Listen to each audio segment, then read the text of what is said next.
But alright, why don't you introduce yourself, sir? I am Nick's brother. I am Spencer Schoenberger. We are brothers. My mom and his dad were divorced at some point, but I have a different dad. I am helping Nick with his classwork for what was your class again? It's called Exceptional Education. Exceptional Education. 300. 300, I may add. Alright, well, you introduced this scenario. Introduce yourself. Tell me about yourself. Myself. Tell the world about yourself. Alright. Well, I am 19 years old.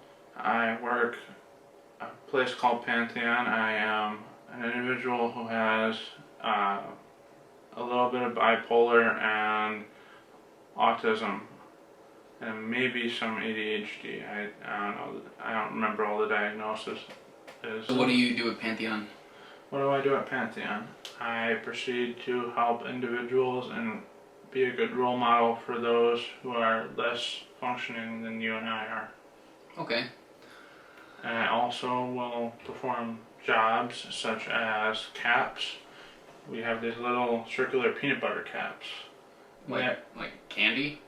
Kind of, but they don't have the peanut butter per se. It's just the cap. Okay. And then you spin the foil out, you put that in one bin, and the cap in another, and you're done.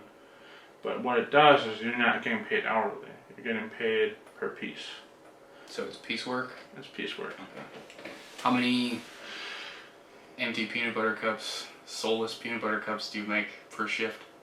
Well, it depends on the day. I could be making up to a couple hundred, up to maybe just 2. It depends on how many I do. Why don't you tell me a little bit about your understanding of your own ailments, your own diagnoses? Yeah, let's start with autism and then take it wherever you want to take it. My understanding of autism is that I'm very high functioning compared to most people. Mm-hmm. Because not only because I am high functioning in other areas, but it's hard to explain. I just feel like it is hard to explain. For those that don't know, I don't mean to interrupt you, but there's been a great deal of awareness brought to autism in the recent years, and if you ever see people wearing shirts with puzzle pieces, a lot of times they'll do runs, 5Ks, 10Ks, whatever, for autism, and that's why it is hard to describe. That's why they use the jigsaw puzzle pieces as the kind of mascot. Because that's an excellent point, Nick, because we have, it's a wide variety. It could be, me personally, I can't read at a high school level. I only can read at a middle school level. But I can spell at an elementary school level. Yeah, but you read some pretty dense books. You read The Lord of the Rings, didn't you? Or The Hobbit. You read The Hobbit. I read The Hobbit. Yeah. That's not easy reading. It's not. Part of it is because I am smart when it comes to video games. Okay. No, hear me out. Hear me out here. Hear me out. Go ahead. I learn how they talk and everything in the video game. And I will proceed to look up the word that they said that catches my interest. For example, this is just an example, but in Resident Evil, they often refer to the word zombie because that's a zombie game. Sure. And if I didn't know what that word meant, and I was like, that's a really big word, I would go and look it up and learn to understand how to use it in the proper sense and everything, just based off of the video game. You know what's really interesting about what you just said is that's totally normal. That is the function of a dictionary or online dictionary. And well, but that's great because I think people who do not have disabilities have this disassociation. You know, that everything you do is different and so wildly crazy. Strange, yeah, and like you literally just described the if this then function of language, which is awesome. Yeah, and I myself am not very low functioning, as I stated earlier, but I know people who cannot talk. They only can either yell or mumble. Mm-hmm. It's very hard for me because I work with those people every day. Yeah. And some of them, they get on my nerves. And I'll be like, hey, Jimmy, what's the matter with this guy today? And I feel horrible afterwards because I know I'm hurting their feelings. Because they have feelings too. They may not be the brightest people. Sure. But they have feelings. Let's talk about that. So you're 19 now, but not that long ago you were still going to school. What sort of bullying did you personally experience and saw other people in maybe some of your special education classes go through? A lot of it was just drama. Like, people would proceed to make fun of us because some of us weren't that bright. Sometimes people would push us in the hallway. Why? Just for laughs and giggles. It's terrible. It is. One time, there's this guy. I remember his name clear as day. Let's not say it just because I don't want to get sued. Such. Anyway, he proceeded to punch me in my face. Just out of the blue. Out of the blue. Because he knew I was dumb and I was just walking down the hallway. We're not dumb. Well, I'm not dumb. He thought I was dumb. Sure. And this is the scenario. I'm just painting the picture. So what he did afterwards is I tried countering it best I could. Because I flinched sort of the first time. Well, you're just walking down the hall, you're not expecting someone Yeah, to and then someone hit me in the face and I was like, whoa, bro. And I tried swatting his hand away. And next thing I know, he turns my hand around with some kung fu stuff and slaps me in the face. This is very sad and tragic, but I'm sorry, that was just funny. It is funny. I admit, looking after that, it's kind of funny, but in the time, it was very bad. Yeah, I would be... I was pissed. Yeah, I would be very pissed. And on top of that, when the principal saw me fighting with this kid, who did he put in trouble? I'm guessing you. Yes. So nothing happened to this kid? Nothing happened. How frequent is that? Like, well, when I was in high school, it was pretty frequent. It was almost like every couple days. Like, I would either be called a name, or someone would pick on me for no reason. So, tell me if this is true. Like, because you're involved in all these things, they assume that you're the problem. Yes. Is that accurate? That is correct. So how do you deal with that? Because one of the facets of autism is you have people with autism have difficulties expressing themselves. And if I went through something like that, like, I would be expressing myself vehemently to a lot of different people. So, like, how did you handle it? How I handle life is a lot different than most people with autism do. Most people wouldn't say anything. I get some of it out, but the rest I'll bottle in because I know in the end,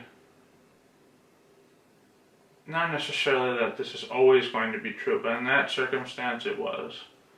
There was, like I said, Bobby proceeded to, not saying that's his name, but Bobby did proceed to hit me, and then when the principal saw that, he thought I did it because, of course, he's a little bit smarter on me, so he has the upper hand. So he told a lie, and since the principal saw him as normal, wow, it kind of made it so like I appear as the bad guy since I'm low functioning. Not in every area, but sure. So, man, that's so frustrating to just hear about. I can't imagine dealing. Like, I mean, I got picked on too. Well, yeah. I think everybody did a little. And how I dealt with that, though, you're asking how I dealt with that. I'm sorry, I got off track. Part of that was how how I would deal with it is I would say a little bit, bottle the rest in, and just hold on to it for years. Because I had no one to express it to. Well, did that take a toll on you? Lots of stress. My heart rate is a lot higher than what it should be. Really? You have anything you want to talk about? Do you know anyone with disabilities, Nick? Well, obviously you. I don't have first name relationships with a lot of people with disabilities offhand that I can think of. But you run into people all the time, and Do you ever judge people with disabilities? yes, but not in the way that you might think. Like, everyone judges everyone all the time. Yes, and that's human nature. First impressions, all that.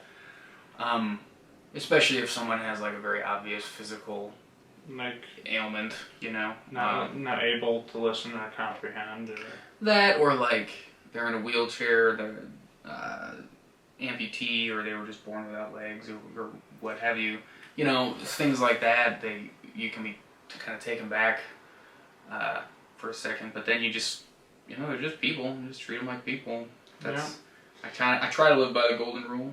And how I would view that is the correct way to do that. Treat others how you want to be treated. So I just want to say to our audience that if you were in somebody's shoes that either had, like, their face was just crooked or they couldn't talk right or whatever the case may be, how would you like to be treated? Would you be whispering to your friend about what's wrong about this guy if you weren't in their shoes? I just want you to think about that for a second, because that is very important to do with people with disabilities, just to not judge them right away. Just be like, treat them like normal people. Walk up, say hello. If they can't comprehend, you just go on with your business, but you be respectful about it. You don't whisper to your friend saying, "Oh, what's wrong with him? Why is he walking that way?" It hurts their feelings because they know they can't help it. When you were still living with me, you lived with me for about a period of a year. Pretty much, yeah, about 9 months. Yep, 9 months. Actually, probably it was 9 months, wasn't it? Yeah. Anyways, there was a point when you came to me. I think you had a rough day at school or something, and you were like, I wish I wasn't born like this. And it struck me in a way that it had never really occurred to me, like, that you are aware of your differences from normal people. Yeah, it's very obvious for us. Not for everybody, but for me, I wish I could be more like you, Nick, and be excellent at reading or English or something. And it kind of frustrates me sometimes when I can't do math problems the correct way, or... Dude, but let me tell you, I'm taking the same math class for the 4th time in a row. It frustrates me too. Yeah, and I'm not saying I'm perfect or I want to be perfect or anything, because no one's perfect. We all have our flaws. Very true. But I wish I could be better than what I am, which is why I push forward to progress my knowledge. No matter how hard it is, I push through this now. Because when I was living with Nick, I would proceed to put it on other people, not take responsibility. And that was not right. We all do it. I had some troubles in my own past. Yeah. And it's real easy to point the finger, I think that's our first reaction, and then when you actually own it and you say, okay, this is where I went wrong, or I'm not sure where I went wrong, but I need to start correcting it now, that's when meaningful change can happen.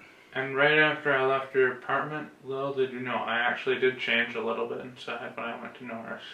Really? I did change quite a bit. Well, you've made great strides since then, which, shout out to your social workers. I used to be a very big fighter. I used to brawl a lot. Not necessarily every day, but I wouldn't let anyone tell me what to do. And part of that was because I felt like I was stupid, even though I know today I am not.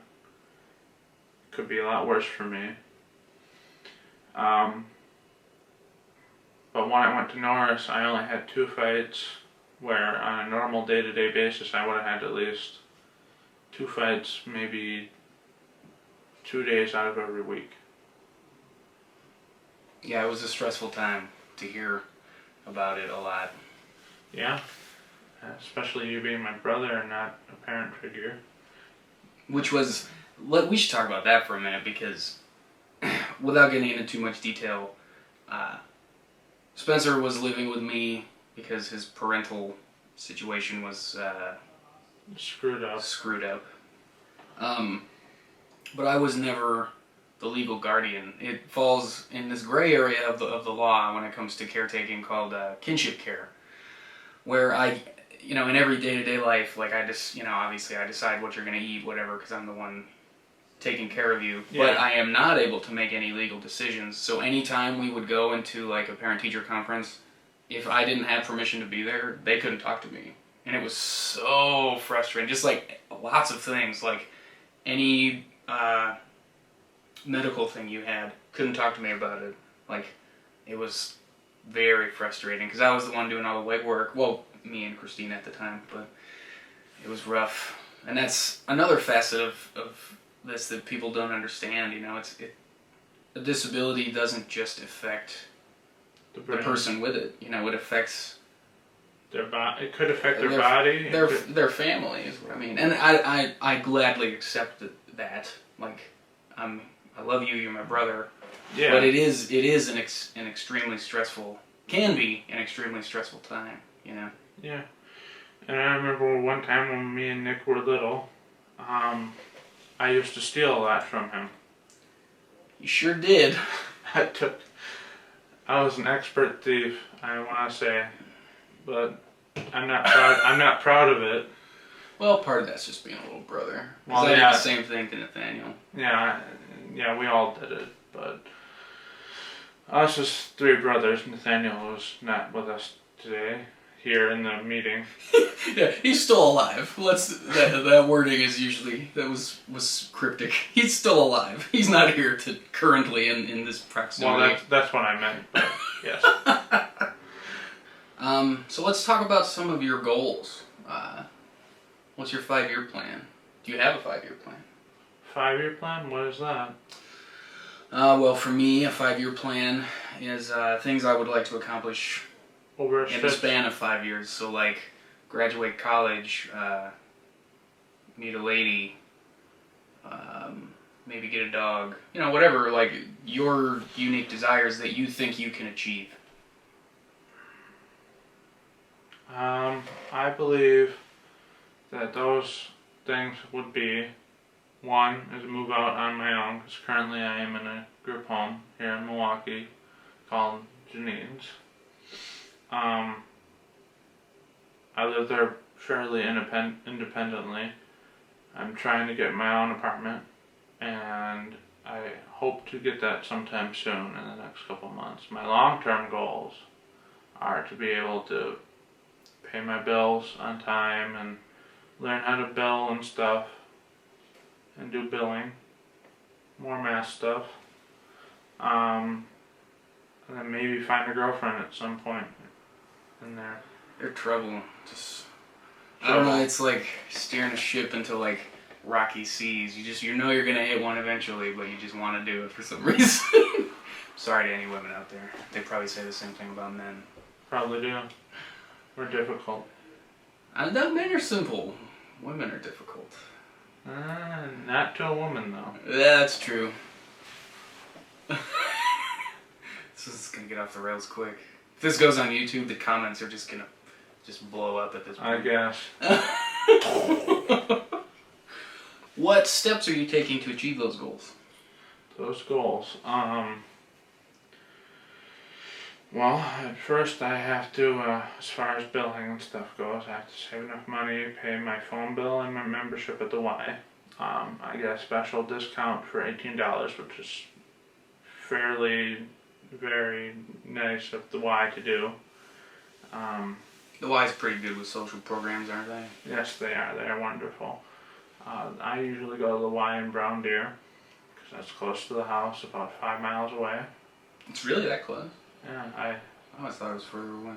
No, it's not. It's on Schrader and Green Bay.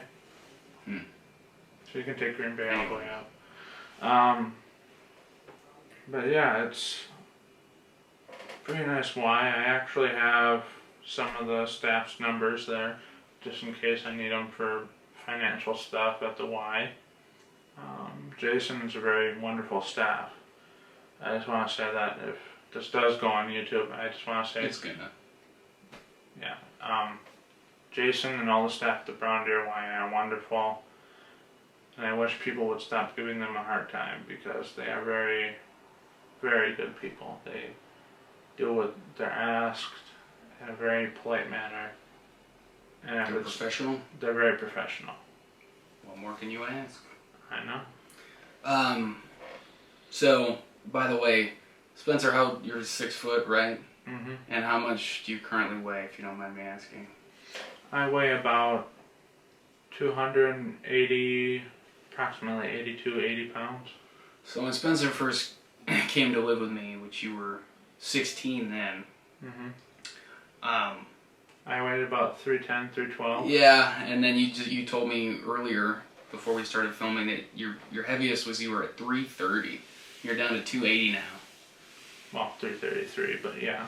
You're 333, yeah, that is a really great job. 53 pounds, that's awesome, dude. Like, I've never lost 53 pounds. I need to lose like 20.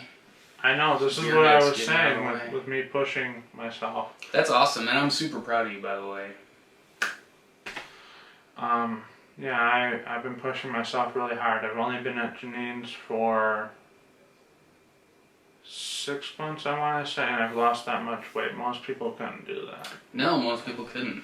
And part of that is my roommate motivates me. He's a pain in the ass sometimes, I just want to say that. But he is a wonderful source of excitement, I want to say, because like he can get anyone motivated to do anything. It's a good skill to have. It is. This is kind of an odd question, because if you were to ask me what's it like being Nick, I'd be like, well, it's just like this, you know. Like I've never been anyone else, so I don't know. But given the circumstance that I do have a disability, right? But you've never not had a disability. Yeah. But do your best, I guess.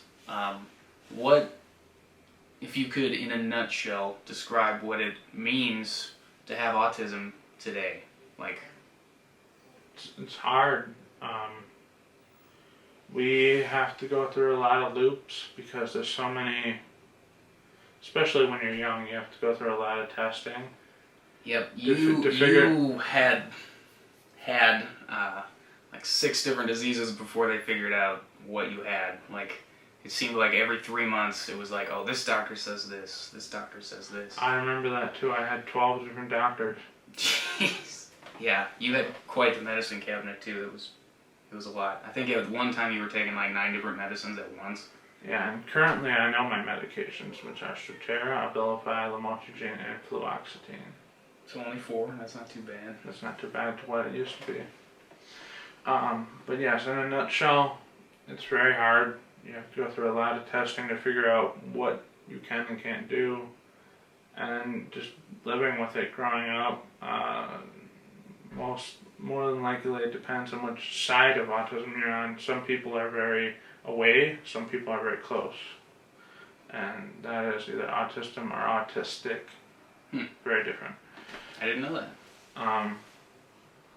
I personally love people a lot, but sometimes I'll be more away, so I kind of fall in the middle. Okay. Like I said, very wide spectrum, and yeah, it's a curious disease. That's for sure. It can affect many parts of the brain. All right, so. Any last comments to the world? I don't know. What's up, world? Peace. See you later. All right, solid.